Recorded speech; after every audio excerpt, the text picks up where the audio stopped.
The Miami Heat have set the Eastern Conference ablaze in the bubble, ousting this year's MVP and proving themselves as a legitimate threat for the title after knocking off the favored Boston Celtics in a fantastic duel between Brad Stevens and Eric Spoelstra.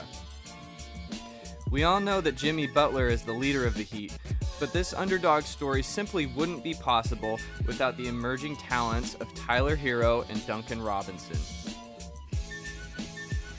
In this video, we're going to focus on how Duncan Robinson has evolved from an elite perimeter shooter into an all-around threat on the offensive end. This is drawing the defense, and I do want to say, if you can leave a like on this video, it helps out a ton. So let's get to it. With Robinson averaging nearly 45% on threes in the regular season, it should come as no surprise that he has been lighting it up in the playoffs as well. But the playoffs are different. And with the opponent zeroing in on your weaknesses, players that are known as just shooters can often struggle at the playoff level. Duncan Robinson and the Heat coaching staff knew this, of course, and he has developed a complex system of counters to what the defense is trying to take away from him.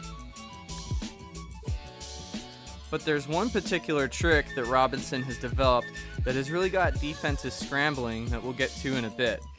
First, I want to give credit to the brilliant coaching of Eric Spoelstra in terms of how Robinson has been able to get open despite his one big weakness, not being a great ball handler.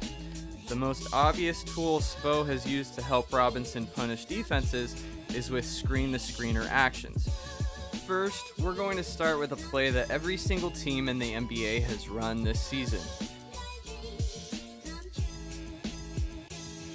It starts with the sideline back screen, and here we see that Duncan Robinson is the screener.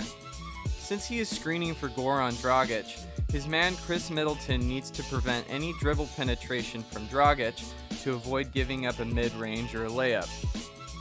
With Middleton protecting dribble penetration, he's out of position to defend Robinson, who is now receiving a flare screen for a wide-open three. That's seriously so much airspace for a shooter as good as Robinson. And here's another example of Spo using screen-the-screener action for Robinson, as Robinson sets a ghost screen for Jimmy Butler. The Bucks defend this the same way as the last play, with George Hill lingering behind Robinson to deter any potential lob to Butler. Even though Hill's only one step behind him, Robinson is so good at using off-ball screens that he gets plenty of daylight for a wide-open look. But it's not just screen-the-screener actions that help Robinson. He's also learned to help himself with counters upon counters to the positioning of the defense.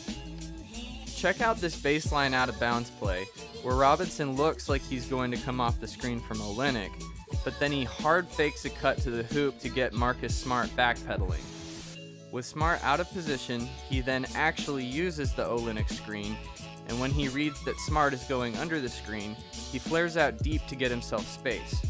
So now he's got Daniel Tice closing out to him, and he fakes a pass, then takes one dribble into a pull-up three.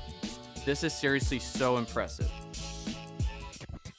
Even when the defense really collapses on him, like this handoff action with Bam Adebayo, he can punish that coverage by hitting Bam on the roll to draw a shooting foul. So we've learned that the key to unlocking Duncan Robinson's game, despite his lack of ball handling skills, is his complex set of counters.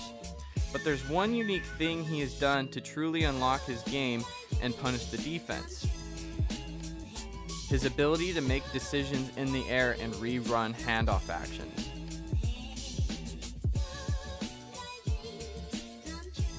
The reason he can get away with this is the attention that his shooting commands from the defense. On this handoff action, he's able to stop on a dime and draw a three-point foul shot on Kemba Walker. And he frequently has defenders jumping all over the place trying to run him off the three-point line in closeout situations. So to punish defenders closing out hard on him, and look at how out of position Tatum is here, he's learned to decide mid-air whether he should shoot or not. If he doesn't have a look he likes, he'll just pass it back to his big man, and instantly when he hits the ground, he's sprinting back to run another handoff action. I call it the handoff rerun. On this particular one, The Celtics switch to deny the three, but Robinson fakes a pass inside to get a wide open corner three. This is some amazing stuff. On this particular action, he sees the weak side defender pull over to help contest his shot, and smartly decides in mid-air to pass it to Crowder for an open three.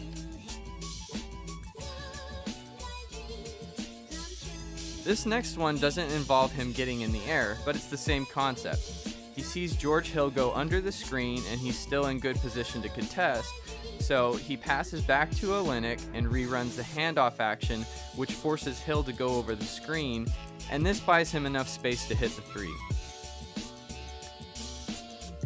And here's my favorite one. Remember that first play we went over against the Bucks? Well, here it is again with the Celtics.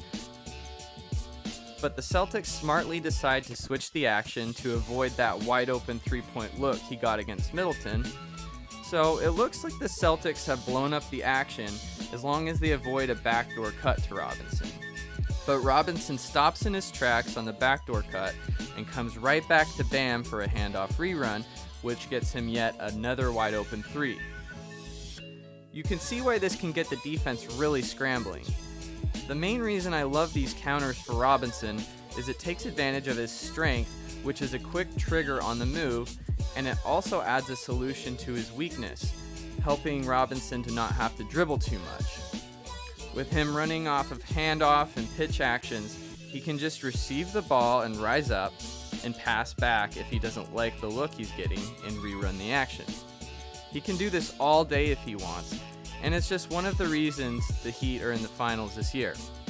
Well, thanks for checking out this video, and remember to subscribe to this channel for some future content. Thanks!